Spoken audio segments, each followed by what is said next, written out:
dans ta parole. Et nous te remercions pour cela, de tout notre cœur. On te remet ce temps de message, on te remet ce temps de parole. Seigneur, ta parole est vivante. On te loue pour cela, au nom de Jésus. Amen. Amen. Donc on ouvre la parole dans Romains 8. On va avancer de manière pratique. Donc, avant d'ouvrir Romains 8, regardez ce que je vous montre.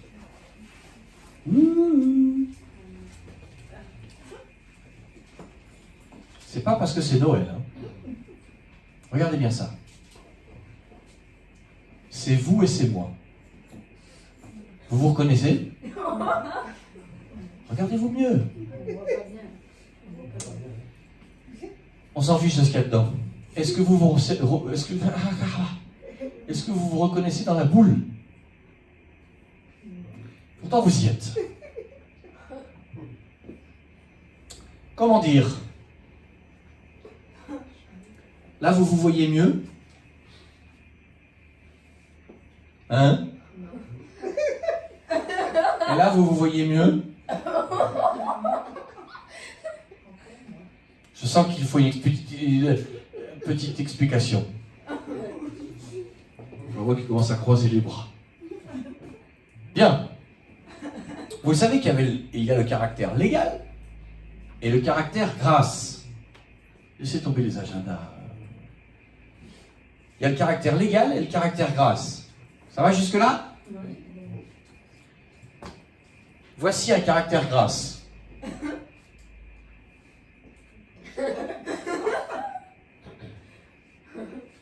Voici un caractère légal.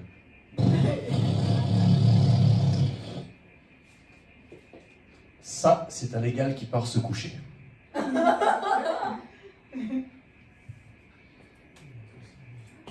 Il se met encore un certain temps avant que ça se calme. Hein. Souvent, les légals, ils ont du mal à s'endormir. Ça, c'est un grâce secoué par sa femme.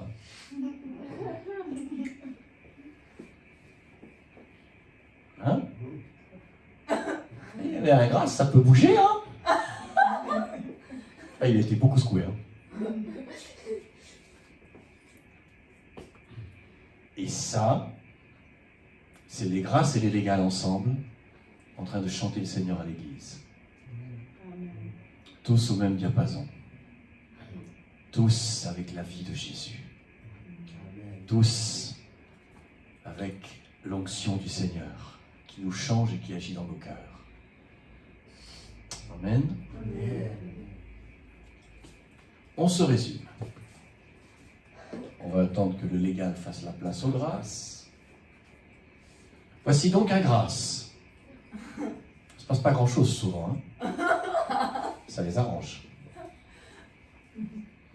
Un grâce aime bien être grâce. Une demi-heure pour lui, c'est 5 minutes. Un légal, 3 minutes, c'est une demi-heure. C'est l'inverse. Cependant, on est très tranquille avec un grâce, mais un peu trop.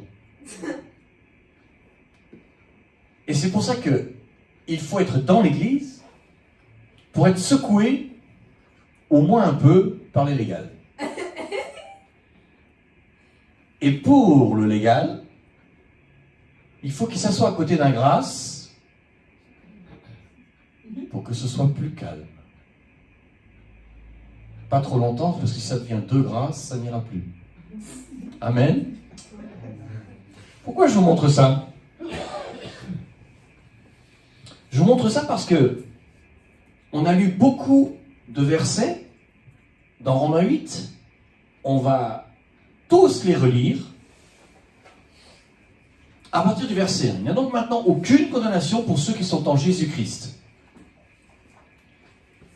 Si vous êtes un grâce, c'est-à-dire un caractère calme, vous ne faites rien. Humainement, vous ne faites rien. C'est-à-dire que quand la condamnation vient, vous êtes complètement en train de ployer sous le poids de la condamnation.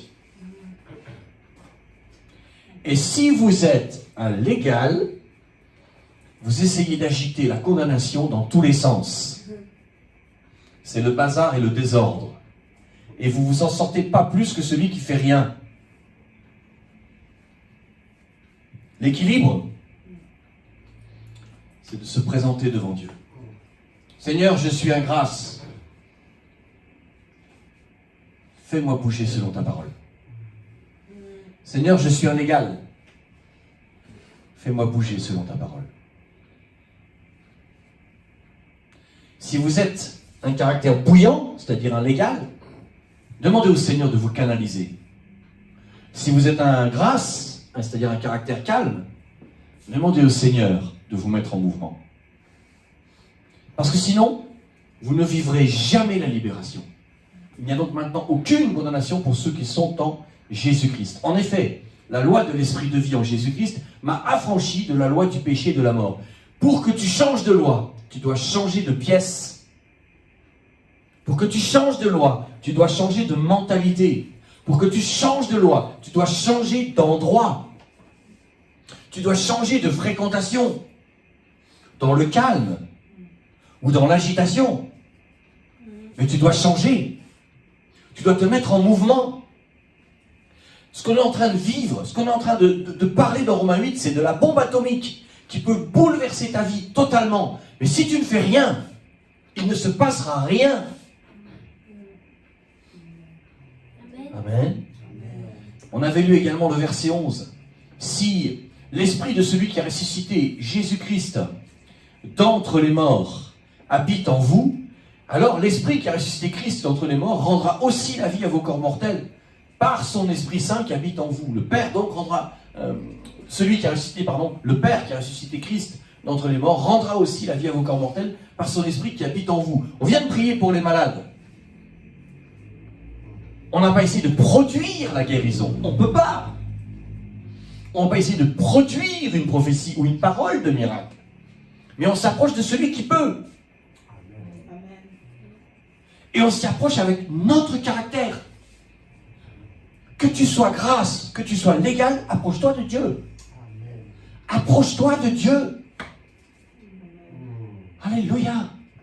On a lu le verset 15 par rapport à l'adoption. Vous n'avez pas reçu un esprit de servitude pour être encore dans la crainte. Tu dois donc sortir de la crainte. Vous avez reçu un esprit d'adoption par lequel nous crions Abba Père. Tu dois crier Abba Père. Que tu sois grâce ou que tu sois légal, c'est tout le monde. Tu dois crier Abba Père. Alléluia. On a vu aussi le verset 18. J'estime que les souffrances du temps présent ne sauraient être comparées à la gloire à venir qui sera révélée pour nous. Paul a fait un travail sur son âme. Pour dire cela, il a fait un travail sur son âme. Puisque regardez, il ne dit pas les souffrances du temps présent ne peuvent pas être comparées à la gloire à venir qui sera révélée pour les enfants de Dieu. Il dit j'estime. C'est pas pareil. D'accord? Logizomai, qui veut dire compter, décompter, estimer, calculer. Vous voyez, il a réfléchi, il a compté, il a calculé. Amen. Il a fait un travail. Il y a beaucoup d'autres sens, mais c'est juste pour vous faire comprendre. Si vous ne vivez rien, c'est peut-être parce que vous ne faites rien. Ou ah, moi je suis un grâce. Ben oui, et alors? Demande au Seigneur de t'aider à aller plus loin. Un exemple, on est en train de faire la louange. J'ai mon fils Samuel qui est un grâce. Je l'agite en lui disant, n'oublie pas de chanter. Ah oui. Vous comprenez? Alléluia. J'ai l'impression que vous avez déjà mangé le repas de Noël ce soir. Je ne sais pas pourquoi. J'ai un sentiment de lourdeur. Il fait trop chaud peut-être dans l'église. Ce que je veux vous dire, c'est que ce que nous avons lu jusqu'à maintenant est pratique et doit l'être. Ne cherchez pas à vivre seul. Ne cherchez pas à le vivre sans Dieu et sans son église. Vous n'irez nulle part. Ne cherchez pas à dire que tout va bien alors que tout va mal. Quand ça va bien, réjouissez-vous. On vient de le lire encore dans Jacques 5 quand on a prié pour les malades. Quelqu'un est-il dans la joie? Amen. Quelqu'un n'est-il pas dans la joie? C'est pas la peine d'inventer une fausse joie. Mais soyez pratique. Vous êtes malade. Est-ce que vous appelez le pasteur? C'est bien si vous le faites. Vous êtes malade, vous n'appelez pas le pasteur. Vous vous privez. Vous vous privez. La plupart du temps aujourd'hui, les chrétiens modernes n'appellent plus le pasteur, ils appellent le médecin et point barre. Quel dommage, mes amis. Quel dommage. Je veux dire, il faut rester pratique. Il faut rester... On a fait l'onction d'huile. Il y a un peu d'onction d'huile qui s'est onctionné d'huile sur le... Je risque pas de le perdre, le micro, quoi. Je veux dire, il est bien collé. Il est bien... Ah, il tient bien, quoi. Hein? Voilà. Donc... Non, c'est pour ça que vous savez, là. On aurait pu croire que j'étais un côté maniaque. Nettoie le micro pendant qu'il prêche. Non. C'est juste que j'aurais bien aimé faire partir ce qu'il y avait dessus. Bon. Mes amis, il faut être pratique. Et vous savez quoi? C'est magnifique de se muscler devant Dieu. C'est magnifique de le chercher, quel que soit son caractère. C'est magnifique. Alors on continue. Mais je vous en supplie, de manière pratique. Pratique. On va lire le verset 26. De même aussi, l'Esprit Saint, l'Esprit de Dieu, nous aide dans notre faiblesse. Ah ah! Bon, il y en a un qui a dit Amen pour la faiblesse. Ouais, des fois, je préfère être un peu plus fort. Mais Amen quand même, ça nous maintient dans l'humilité. Alors ici, faiblesse, c'est asthénia, que l'on traduit en français par asthénie. Quand vous êtes trop fatigué, que vous avez un coup de vraiment mou, vous allez, c'est le médecin, il vous met en arrêt de travail, souvent il marque asthénie, sans se rendre compte que c'est écrit finalement et que c'est tiré de la Bible. Donc l'asthénie, l'asthénia, on le trouve quand même 24 fois, il y a eu quand même 24 fatigués dans le Nouveau Testament. Hein? Et donc, ça veut dire manque de force. Avoue quand tu manques de force. Avoue-le. Vendredi, à partir de 18h à peu près, quelque chose comme ça, je ne sais plus. On n'est pas à 1 heure près dans ces cas-là. Jusqu'à ce matin, mon cœur était lourd. Mon cœur était lourd. J'avais besoin que le Seigneur m'aide. Et il l'a fait. Et il l'a fait. Manque de force, ça veut dire aussi faiblesse, infirmité du corps.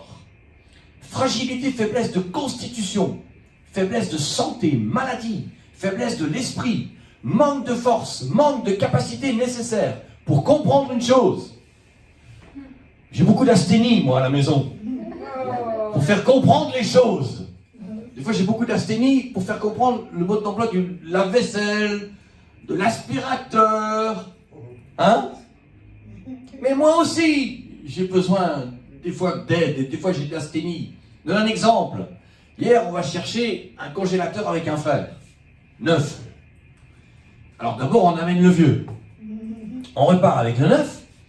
Et si j'avais été seul, d'ailleurs c'est ce que j'ai commencé à faire, pour le déballer, j'ai pris un sécateur à herbe. Ça fait des dégâts sur un carton. Ça fait un carton. Et je commence à destroyer le carton. Et puis le frère me dit, oh mais finalement, regarde, c'est bien fait, il suffit juste de le soulever. Maintenant il y avait des bandes blanches en plastique qui tenaient le tout, mais finalement une fois tenu, il suffisait de le soulever, et hop, c'était bon. Mais j'étais asthénié devant le carton, j'avais pas le cerveau débloqué, mais lui oui. Du coup, comme il m'a désasthénié, j'étais suffoqué. Et après avoir resté suffoqué, quand il a levé le carton, j'étais estomaqué. Oh, ça m'a cartonné la tête. Mais comme, il y a déjà un an, j'avais déjà été désasthénié par un autre frère, qui avait aussi acheté un frigo, et qui lui avait compris qu'il fallait le soulever, et puis il avait fabriqué avec ce gros carton un jouet pour ses petits-enfants. Il avait fait une porte, une fenêtre et tout, ça m'avait... Oh, j'ai regretté de ne pas avoir 5 ans pour aller jouer dedans. Alors comme il m'a montré qu'on avait finalement, j'ai pas eu le temps de trop abîmer le carton, et ben c'est ce que j'ai fait. puisque j'ai profité de la bénédiction du frère qui m'a montré qu'il était plus intelligent que moi et qu'on pouvait faire une maison pour les petits-enfants jusqu'à ce qu'il pleuve et qu'ils puissent s'amuser dehors. Donc ça, je le savais. Et comme le frère a sauvé le carton hier, et bien du coup, les enfants, je leur ai fait une petite cabane. Avec la fenêtre, tout.